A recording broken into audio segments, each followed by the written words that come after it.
యేసుక్రీస్తు నామములో మీకు అందరికీ వందములు. దేవుని రాకడ సమీప దినాల్లో ఉంటున్నాం.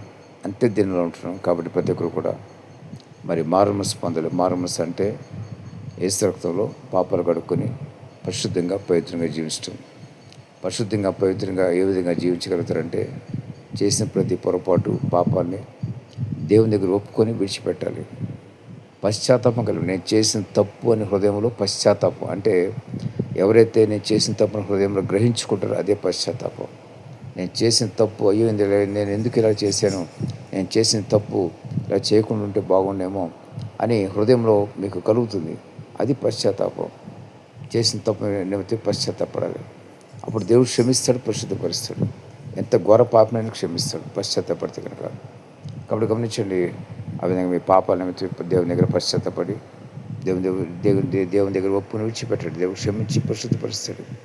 క్షమించడానికి అధికారం కలిగిన దేవుడు. నేనే మార్గము సత్యం జీవనం అని వాక్యం చూస్తున్నాం. కాబట్టి ఆయన ద్వారా పరలోక రాజ్యానికి వెళ్ళాలి. కాబట్టి ఆయన మాత్రమే మనకు మార్గం వేయించాడు. జీవం గల దేవుడు, ఆయనలో సత్యం ఉన్నది, ఆయనలో అబద్ధం ఎంత మాత్రం లేదు. నేనే మార్గము సత్యము జీవము, జీవించే దేవుడు మనల్ని జీవింపచేస్తాడు. యుగములు మరి పరలోక రాజ్యం మనల్ని జీవింపచేసే గొప్ప దేవుడు. కాబట్టి పరలోక రాజ్యానికి వెళ్ళాలంటే కనుక యేసుక్రీస్తు మాత్రం మార్గము. ఆయన రక్తం మీ పాపలు రక్తంలో పాపలు కడుక్కోవటం అంటే దేవుని దగ్గరికి వచ్చి ప్రభు నన్ను క్షమించు అని చెప్పడం అనమాట. ప్రతి ఒక్కరు గమనించండి. ఆ విధంగా మీరు ఆత్మలు సిద్ధంగా ఉండండి. రాకుడు ఎప్పుడు వచ్చినా కూడా మరి దేవుని ఉగ్రతలు వచ్చినా భూకంపాలు వచ్చినా కూడా దేవుడు మిమ్మల్ని కాపాడి భద్రపరుస్తాడు. ఎవరు కూడా ఆలస్యం చేయవద్దు. సమయం చాలా తక్కువైపోయినది. మరి ఎందుకంటే భూమి అంతమైపోయి దినాల దగ్గరకు వచ్చేసి అనేక భూకంపాలు చూస్తున్నాం. మరి సూర్యుడు తేజహీనుడు అవుతున్నాడు దేవుని వాక్యం చూస్తున్నాం.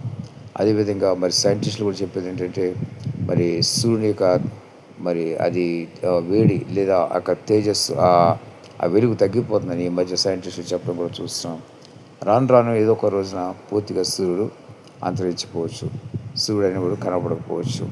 ఎందుకంటే దేవుని వాక్యం ఆ విధంగా సెలవిస్తుంది. కాబట్టి దేవుని వాక్యం ఏది కూడా నెరవేరకుండా పోదు. సున్నా పొల్లు కూడా నెరవేరకుండా పోదు. అన్నీ కూడా నెరవేరుతాయి. మరి భూమి భద్రంగా దేవుని వాక్యం ఉంది. భూమి తన స్థానం తప్పునున్నది.